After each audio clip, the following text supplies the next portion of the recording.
ಅದಕ್ಕೆ ಮಾಡಿ ಇವತ್ತೇನು ನಾವೆಲ್ಲ ಇಟ್ಕೊಂಡು ಎಷ್ಟು ದೊಡ್ಡ ಸಂಖ್ಯೆ ಇಟ್ಬಿಟ್ಟು ನಾವು ಯಲ್ಲಪ್ಪರ ಸಿಟಿನ ಬಹುಶಃ ಯಾವ SIRನೂ ಇದು ನೋಡಬೇಕು ಮೀಟಿಂಗ್ ಆಗಲಿಕ್ಕೆ ಇಲ್ಲ ಅಂಥದ್ದೊಂದು ಎಲ್ಲರೂ ಉತ್ಸುಕತೆ ಐತಿ. ಎಲ್ಲರೂ ನಮ್ಮದು ನಾವು ಉಳಿಸ್ಕೋಬೇಕನ್ನೋದು ಐತಿ. ಆ ಉಳಿಸೋದು ಇನ್ನೂ 2 ವರ್ಷ ಟೈಮ್ ಐತಿ. ನಮ್ಮ ರಾಜೇಶ್ ದೇವಿ ಹೇಳ್ದಂಗೆ ರಾಜು ಮಂಜುಮಠ ಹೇಳ್ದಂಗೆ ಇನ್ನೂ ಮುಂದೂ ನಾವು ಮಾಡ್ಲಿಕ್ಕೆ ಟೈಮ್ ಐತಿ.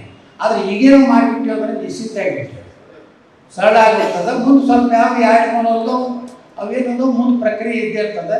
ಅದಕ್ಕೆ ಇವ್ರು ಯಾರಿಗೂ ಹಂಚಿಬೇಡ್ರಿ, ಇವ್ರೇನು ಧಮಕಿ ಕೊಡೋದು ಇವ್ರು ಆಪನ ಅಂತವ್ರನ್ನ ನೋಡೀವಿ. ಏನು ಒಂದು ಪಂಚಾಯತಿ ಮೆಂಬರ್ ಇಲ್ಲ, ಒಂದು ಗ್ರಾಮ ಪಂಚಾಯತಿ ಮೆಂಬರ್ ಇಲ್ಲ. ಅವ ಬಂದು ಹೆಂಗೆ ನಮ್ಮ BLO ಪ್ರಶ್ನೆ ಮಾಡ್ತಾನೆ. ಅದನ್ನೇ ಮೊನ್ನೆ ನಾನು DC ಅವ್ರಿಗೆ ಪತ್ರ ಬರ್ದೇನೆ. ಅವ ಹೆಂಗೆ ಒಬ್ಬ ಮಾಜಿ ಕಾರ್ಪೊರೇಟರ್ ಮೀಟಿಂಗ್ ಮಾಡೋಕ್ಕೆ ಹೆಂಗೆ ಅವಕಾಶ ಐತಿ. ಹಾಗಾಗಿ ನಾ MLA ನಮಗೂ ಕೊಡ್ರಿ.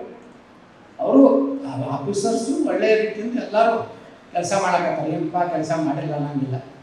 ಅದು ಸ್ವಲ್ಪ ಅದ್ರಾಗೂ ಇದ್ದೇ ಇರ್ತದೆ. ಅಲ್ಲೂ ಇಂಡಿಯಾ ಪಾಕಿಸ್ತಾನ ಎಂತ ಐತಿ. ಅವ್ರು ತಮ್ಮದು ಇದ್ರಾಗೆ ಅಲ್ಲಿ ನಮ್ಮ ಉತ್ರೊಳಗೂ ಒಂದಿಟ್ಟು ಅದಾವು, ನಮ್ಮ ಅರ್ಧ ನಮಗೂ ಅದಾವು. ಅವ್ರಿಗೆ ಅದು ಒಂದು ಮಾತ್ರ ನೀವು ಎಲ್ಲರೂ ಅಬ್ಸರ್ವ್ ಮಾಡಿರ್ಬೇಕು. ಬಿಜಾಪುರನಾಗ ಅವ್ರ ಕೂಡ ಒಬ್ಬರು ಹಿಂದೂ ಬಂದಾರ. ಎಲ್ಲರೂ ಬಂದಾನೇನ್ರಿ ಕಾಂಗ್ರೆಸ್ನವ್ರು ಕೂಡ ಬಂದ್ರೆ ನಮ್ಮ ಮಂದಿಗೆ ಮಂಗಳಾರತಿ ಮಾಡ್ದಂತ ಯಾರೋ ಬಂದಲ್ಲ. ಅವು ತಮ್ಮ ಮಂದಿನೇ ತೊಗೊಂಡು ಅಡ್ಡಾಡಕತ್ತ. ನಾವು ನಮ್ಮವ್ರು ಯಾರು ಒಬ್ಬರು ಅದಲ್ಲ.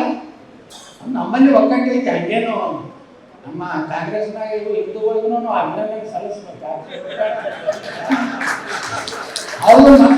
ಅವ್ರು ಅದಿರ್ತಾರೆ. ನಮ್ಮ ಮುಂದೆ ಕಾಂಗ್ರೆಸ್ನ ಅಡ್ಡ ಭೇಟಿ ಆಗ್ತಿರ್ತಾರಲ್ಲ, ನಾವು ಬೇರೆ ಕಡೆಗೆ ಏನೇನು ಮಾಡ್ತಿರ್ತಾರೆ. ಬಿಜಾಪುರ ನಿಮ್ಗೆ ಬಿಟ್ಟರೆ ರೀತಿ ಇಲ್ಲ ನಮಗೂ ಹೇಳ್ತಿರ್ತಾರೆ. ಅದಕ್ಕೆ ಅವ್ರನ್ನೂ ವಿಶ್ವಾಸ ತಗೋರಿ. ಅವ್ರು ಕೂಡ ನನ್ನ ಬುದ್ಧಿ ಗಂಟೆ ಹಾಕಬೇಡಿ. ಯಾಕಂದ್ರೆ ಅಂದ್ರೆ ನಾವು ಅವ್ರ ಒಳಗೆ ಮನೆ ಕರೀತಾರೆ. ಎಲ್ಲ ಇಲ್ಲಿ ಗೊತ್ತಿತ್ತಪ್ಪ, ಇದು ಹಿಂದೂ ಆದರೆ ಉಳಿತೀವಿ, ಇಳ್ಕಂದ್ರೆ ಉಳಿದಾದ್ರೂ ತಲೆಯಾಗಿರ್ತದೆ. ಎಲ್ಲರಿಗೂ ತಲೆಯಾಗಿರ್ತದೆ. ಅದಕ್ಕೆ ಯಾರೂ ಏನೋ ತಲೆ ಕಟ್ಸೋಬೇಕು. ಎಲ್ಲ ಒಳ್ಳೆಯದಾಗ್ತದೆ. ಎಲ್ಲರ ನಿಮ್ಮ ಆಶೀರ್ವಾದದಿಂದ ಎಲ್ಲ ಮುಂದಿನ ದಿವಸನಾಗ ವಿಜಯಪುರನಾಗ ಹೆಚ್ಚಿನ ಒಂದು ಇದು ಆಗಬೇಕು. ಮತ್ತೇನು ಹೇಳಬೇಕು ಇಟ್ಟು ಹೇಳಿ ಎಲ್ಲರಿಗೂ ಕೈ ಮುಗಿದು ತಗೊಳ್ತೀನಿ. ಒಂದು 10 ದಿವಸ ಕೆಲಸ ಮಾಡಿ.